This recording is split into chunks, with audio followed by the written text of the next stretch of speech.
This is Jay Rawlings reporting to you for Israel Vision, and I'm giving my regular Bible commentary on the news, and I've entitled these few programs now called them, Where in the World Are We Going?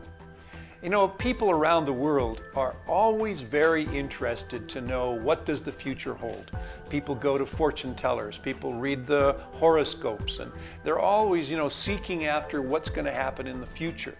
And the Bible forbids that, actually. We are to seek the Lord, and He will tell us by His still small voice what He wants us to know. But one of the things that Jesus taught was that in the times, in the end times, there was going to be signs all around us of the coming of the Messiah. And He didn't say, I'm the Messiah, but He said, look for these signs. One of the signs was the budding of the fig tree. Now, I have just out in the garden here, I can see it right from here, we have a fig tree. We didn't plant it, the birds planted it. All of a sudden, it started to grow. And it's grown into a tree about 3 or 4 meters tall now, and it's got a few fruit on it. It had fruit on it, it's been eaten. But Jesus said, when you see the branches of that tree get soft and little buds start to come, He said, you'll know that the time of the Gentiles, or that the season that we're in, is showing that summer is nigh, and that the next season is coming. And that's what I'm talking about in these commentaries, about the seasons that we're in right now here in Israel, and indeed around the world. What is going to happen in the future? Well, I want to give place to my good friend Don Stanton, who wrote a book called The Millennium Alert, and I enjoy very much this little booklet. And he's been talking about what is actually happening in Iran. And his commentary is that over 2,473 years ago, Queen Esther declared, I and my people are to be destroyed, killed and annihilated. Then Ahasuerus, the king of Persia, asked Queen Esther, who is he and where is he who would presume to do such a thing? And Esther said, a foe and an enemy is this wicked Haman. Now, you know that Haman was actually an Amalekite. And he, as a descendant of Esau, and he decided that he was going to come against the Jews and get rid of Mordecai, who happened to be the cousin of Esther, a local Jewish girl, a beautiful girl, whom Ahasuerus, the king, had chosen to be as his queen. And Haman's plan was to annihilate all the Jews in the Medo-Persian Empire, and it actually backfired. The very gallows on which he was going to hang Mordecai, they hung him because they found out of his evil, wicked ways. Now, it's interesting that Ahmed Anuja today has called for the destruction of Israel over 300 times publicly, and many, many more times, I'm sure, privately. But he is proposing that the Jews are the problem of all the world's ills, and that they are the evil empire that needs to be excised from this world. He said one time that Israel is a dead, dry, rotten tree, and it needs to be pulled up with its roots, cast away and burned, because through it comes all the evil of the world. Now, why would he be so emphatic about this? Well, it's very interesting because if you look into see what Islam is teaching and believing, they believe that the judgment day of judgment, is coming one day soon, and they believe that on that day the Mahdi, or the Messiah, or the 12th Imam, the hidden Imam of Islam, will be revealed, and will, on this judgment day, it says he will break the cross and convert everyone to Islam, including all Christians. And so this is the future, and they believe this is the future, and that then this magnificent Muslim empire that is full of justice and righteousness and all that will rule the world. But the problem is that it's not biblical, it's not scriptural, it's another Messiah. And Jesus said to his disciples, he said, one of the things you have to look for, one of the signs you've got to look and be careful about is that when people propose false messiahs. And so this idea of this Mahdi is actually a false messiah. But one of the things that, that my friend Don Stanton brings out in his booklet is that this current crackdown, you know, there was this election in Iran recently when Ahmed Anuja was put back into office as the president, but there was this big discussion and big concern that the vote was rigged,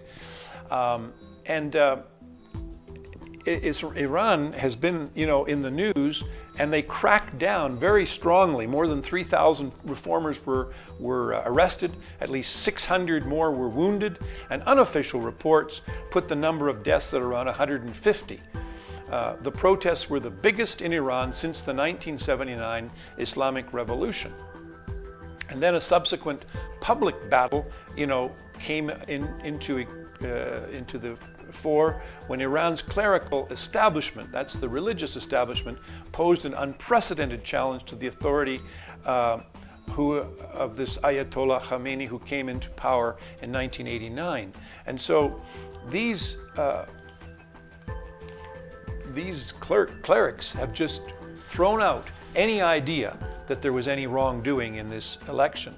And this is called the Tiananmen Square uprising, and it was fueled largely by the internet. And that's one reason why we believe it's so important to get good information out on the internet, on our Israel Vision multi-channel website, to be sure that people are getting accurate information about what's happening here. Now, so the Iran, now you remember that one of the platforms that President Obama spoke about in his speech to the Muslim world earlier this year in Cairo was that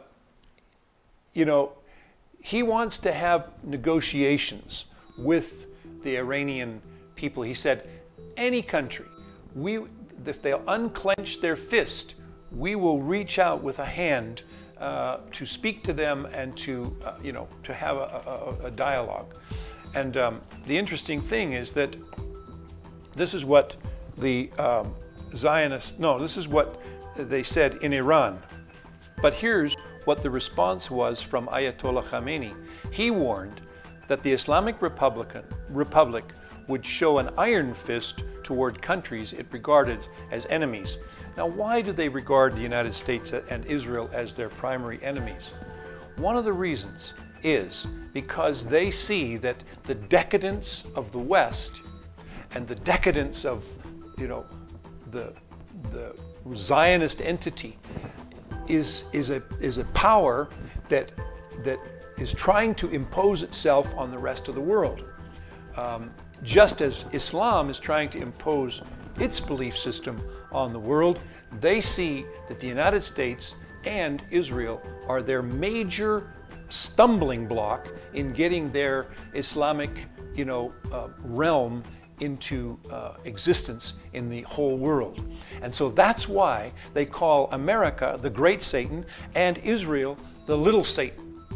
And this is the battle. The battleground is on, and it's a very strong battle, and we are in the midst of this. In fact, Iran is moving quickly towards having nuclear weapons.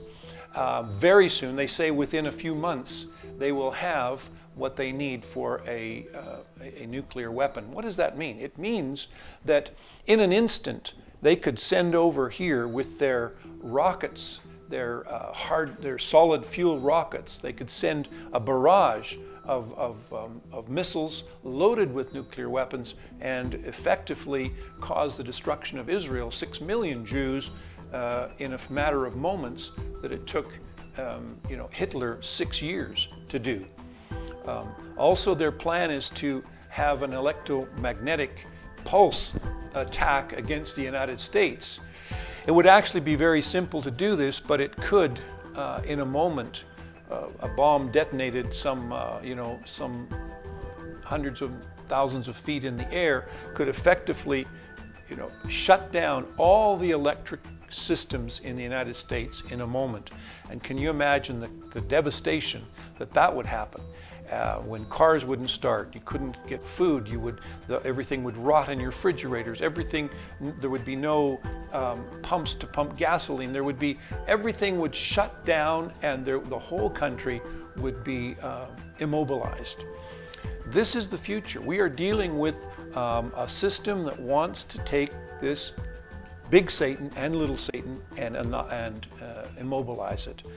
And so this is the end of my little commentary for today, and tomorrow I'm going to come back and talk more about some of these signs that are in operation right now, pointing to the coming of the Messiah, the Messiah of Israel, and the Messiah who will bring true peace on planet Earth.